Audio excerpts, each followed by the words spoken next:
Wood Financial Group wants you to have the retirement of your dreams, and that means financial abundance. Knowing retirement can last for over 30 years, our team is focused on providing income-producing strategies so you can live comfortably and worry-free. Voted Middle Tennessee's best investment services company for many years, we will ensure you have abundant income throughout retirement, so you can spend more time doing the things you love with the people you love. Wood Financial Group, abundance for life.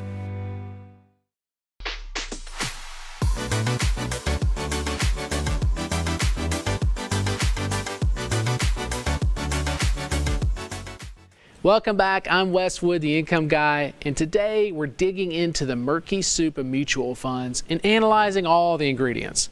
So far, what we've talked about is what mutual funds are and what types of funds are available. We've also taken a closer look at bond mutual funds and some of their drawbacks. Now let's talk about some risks and drawbacks of just mutual funds in general. Let's start with costs. Mutual funds typically have high management fees, which are often embedded, hard to find. And that's just often the start. Because if you buy your mutual fund from an advisor, you also potentially have a sales cost. And that sales cost may be upfront or amortized over a certain number of years. But either way, that means that you're now paying a fee or a commission to the advisor and the fund manager. And think about it. That's like hiring one mechanic to work on your car, for that mechanic to go find another mechanic to fix your car, and then you end up paying both of them. And be aware too that all these fees are assessed regardless of how the market performs or how the fund performs. Even in a good year, they could cut deeply into your rate of return, but in a bad year, they can greatly magnify your losses. And that brings us back to another drawback in mutual funds, which is underperformance. You know, many mutual funds underperform the market because fund managers are often reluctant to stray very far from the benchmark that they're chasing when they're picking their stocks. They're so focused on trying not to underperform the index that they won't make enough bold moves to outperform the market.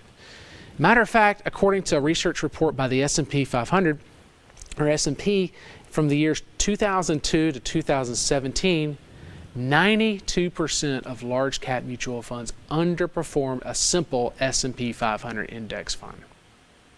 Cash drain. That's another big drawback in mutual funds. Because mutual funds pull money from thousands of investors, people are constantly buying in or cashing out of the fund. And to accommodate all those withdrawals, funds usually keep a large portion of their portfolios in cash, which means that a portion of the fund is not actually invested, which means that portion is now not working for you. And there's still another drawback that stems from the mutual fund's mutual nature. And that has to do with taxes. And I'm going to talk more about that in just a minute. But right now, here's another chance to order your copy of my timely report, Why Investing in Mutual Funds Could Jeopardize Your Plans for Retirement. And it's free with your complimentary retirement income kit, and it's all yours by visiting retiretv.com or by calling my office directly at 855-776-0614. But hey, now let's welcome back my guest, income specialist Dave Scranton. Welcome back, Dave. Hey, Wes. You know, I find when I talk to clients, and I assume you probably aren't that much different, that one of the biggest drawbacks, if they're looking at pros and cons of mutual funds, perhaps one of the biggest cons is oftentimes those fees. You know, the fact that the fees could take several forms between the upfront load, the 12B1 fees, the management fees, all other expenses, and it can add up.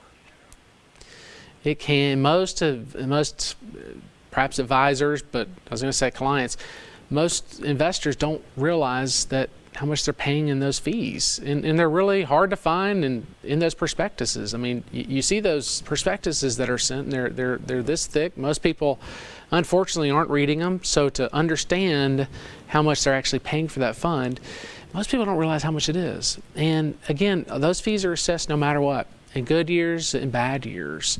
In good years, you're probably going to see returns that are less because of the fees, and then in the bad years, now it could drain even on the investment even more. So fees are a very big deal. And what happens too in our industry a lot of times is that you get brokers that are selling those funds, like you said, charging a commission or maybe even charging a wrap fee on an account. But really the management of the fund isn't the advisor that sold you the fund, it's the fund manager. So you end up kind of doubling up on fees, and fees in retirement investments can be really tough over the long run for a lot of folks.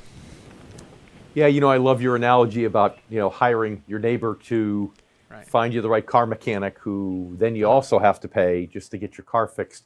Nobody would ever do that, but essentially that's what you do when you pay an advisor to manage a mutual fund portfolio. Because, to be fair, although certain mutual funds do outperform, most don't outperform their respective indices. But to be fair, occasionally they do, right?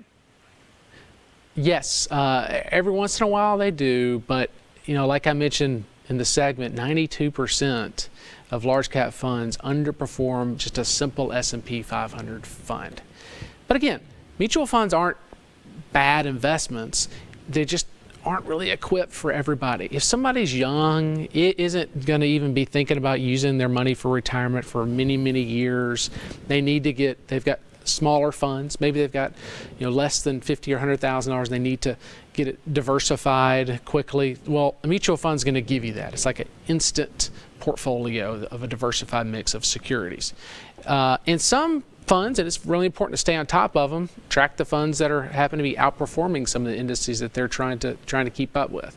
But as somebody's getting closer to or in retirement and making that shift more towards income, well, those high-risk growth funds probably aren't the best thing, because a lot of retirees are looking for more security, but also looking for income, which those more aggressive growth funds aren't gonna get you. But also, kind of back to fees. It's amazing to me how many folks come into our office that are new to us, ask us to review their portfolio, and they have no idea how much they're paying.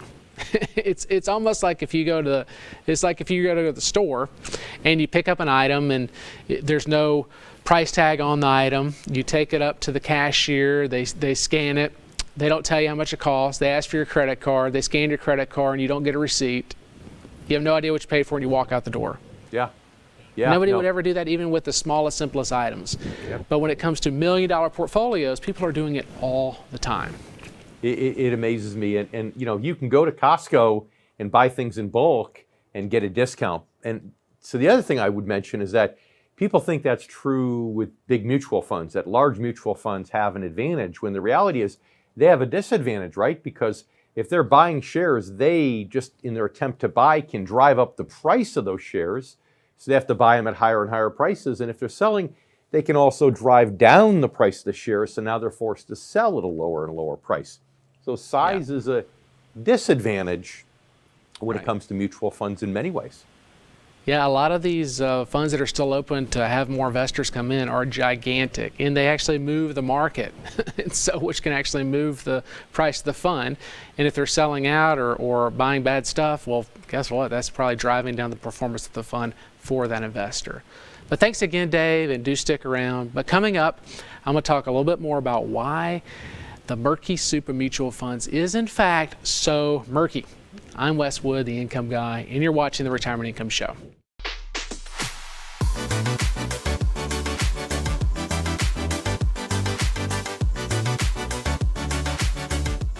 Visit retiretv.com to learn how we can help you create a customized retirement portfolio.